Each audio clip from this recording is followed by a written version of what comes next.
الصلاة خير من النوم۔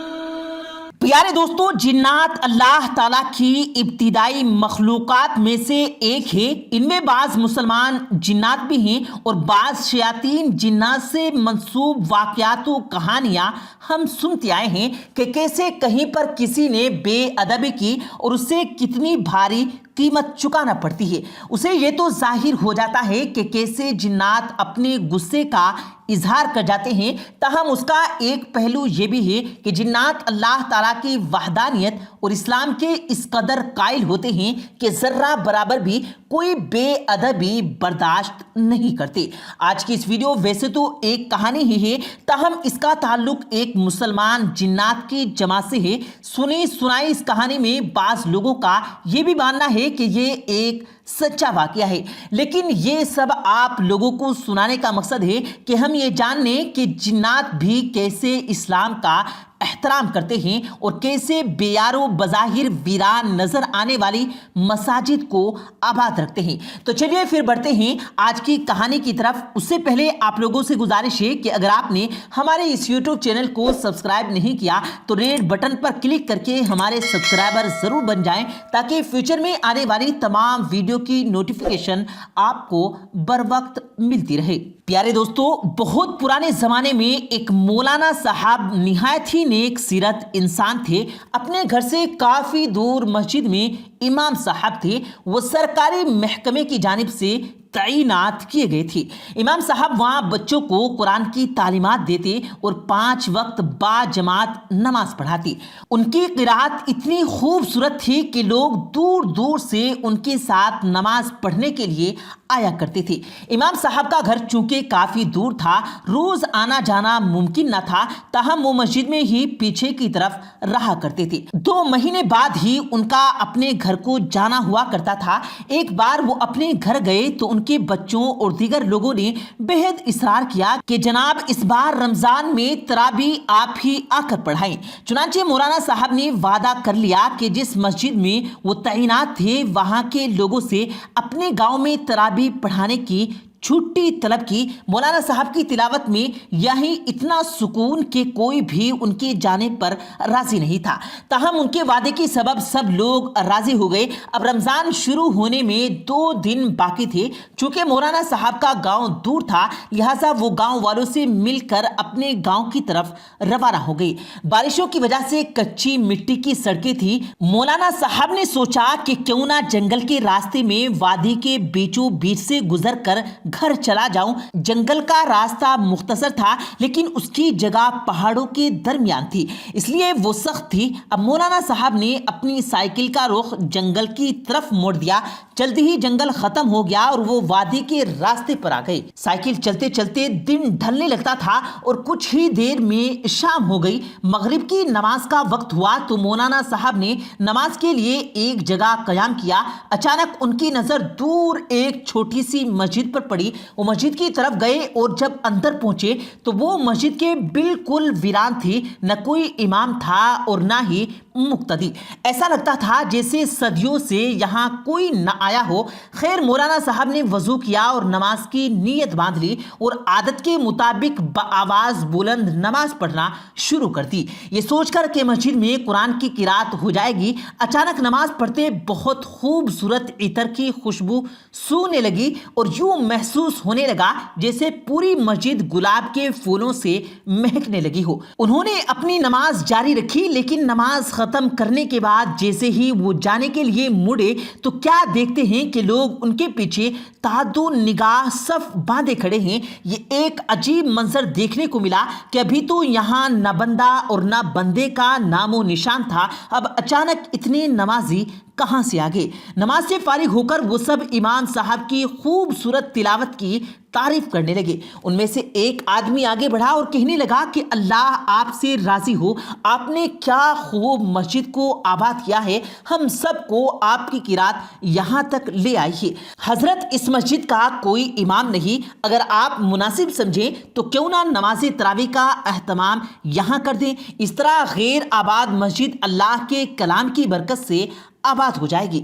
مولانا صاحب نے جب یہ سوچا کہ ان کے یہاں ٹھہرنے سے یہ مسجد آباد ہو جائے گی تو امام صاحب وہیں رک گئے اور انہوں نے کہا کہ ٹھیک ہے جناب، میں رک جاتا ہوں اور 27 رمضان کے بعد میں اپنے گھر کی جانب روانہ ہو جاؤں گا۔ ویسے تو میں نے اپنی مقامی مسجد میں تراویح پڑھانے کا وعدہ کر رکھا ہے، مگر مجھے یہاں ٹھہرنا زیادہ فائدہ مند لگ رہا ہے۔ وہاں تو امام صاحب اور بھی بہت ہیں تو پڑھا لیں گے۔ یہ سن کر وہ سب ہی بہت خوش ہو گئے اور مسجد میں ہی امام صاحب کے ٹھہرنے کا بندوبست کر دیا۔ امام صاحب اس مسجد میں 5 گانا نماز پڑھاتے اور بعد نماز عشاء تراویح پڑھاتے۔ مولانا صاحب کے شعر و افطار کے لیے ان مقامی لوگوں کی جانب سے نہایت ہی لذیذ کھانوں کا دسترخوان پیش کیا جاتا۔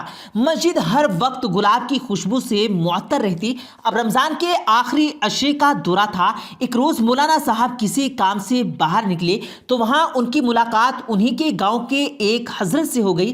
کہنے لگا، حضرت آپ یہاں کہاں؟ ہم سب آپ کے منتظر تھے کہ آپ آئیں گے مگر آپ آئے ہی نہیں۔ اس پر مولانا صاحب نے سارا واقعہ بیان کر دیا۔ اب اس آدمی کو جیسے سانپ سونگھ گیا، وہ ساخت ہو گیا اور کچھ دیر بعد بولا، حضرت آپ یہاں کون سی مسجد کا تذکرہ کر رہے ہیں؟ یہ تو جنات کی مسجد ہے۔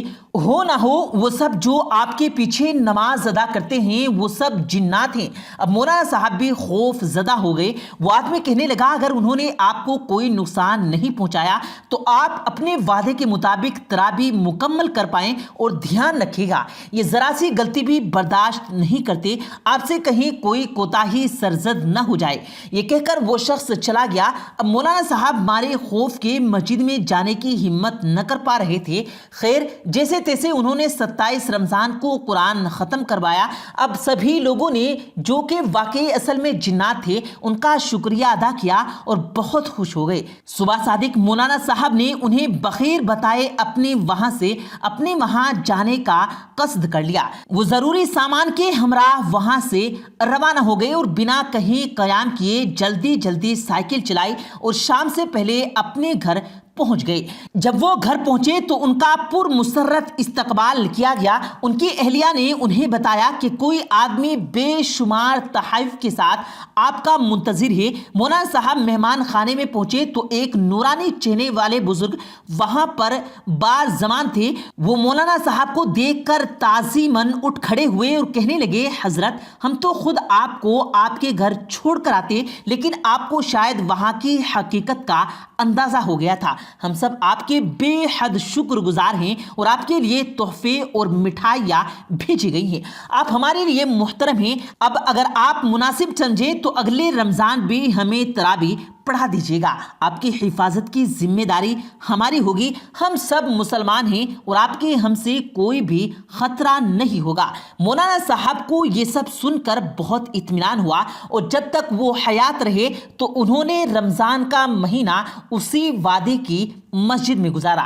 پیارے دوستو، اس میں کوئی دو رائے نہیں ہے کہ جنات بھی اللہ تعالیٰ کی پیدا کردہ ہی مخلوق ہے اور اس میں تمام قومیت میں تعلق رکھنے والے اور تمام مذاہب سے تعلق رکھنے والے لوگ ہوتے ہیں۔ اس میں مسلمان بھی ہیں، اس میں ہندو بھی ہیں، اس میں سکھ بھی ہیں، اس میں عیسائی بھی۔ اور میرے دوستو، اس طرح کے آپ کو اور بھی بہت سارے واقعات سننے کو ملے ہوں گے کہ جو آپ کے بزرگوں نے بتائے ہوں گے یا آپ نے کتابوں میں بھی پڑھے ہوں گے، جن میں آپ کو پتہ چلتا ہے کہ مسلمان جنات موجود ہیں اور وہ کسی بھی انسان کو تب تک نقصان نہیں پہنچاتے کہ جب تک کوئی انسان ان کو نقصان نہ پہنچائے۔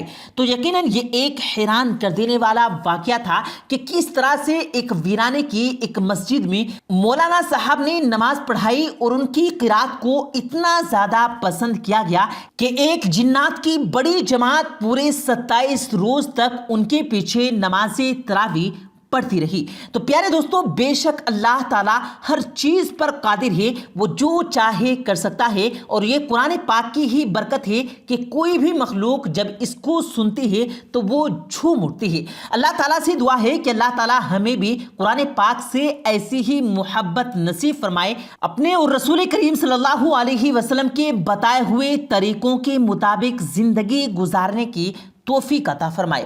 آمین اللہم آمین۔ پیارے دوستو، امید کرتے ہیں آپ کو آج کی ہماری یہ ویڈیو ضرور پسند آئی ہوگی۔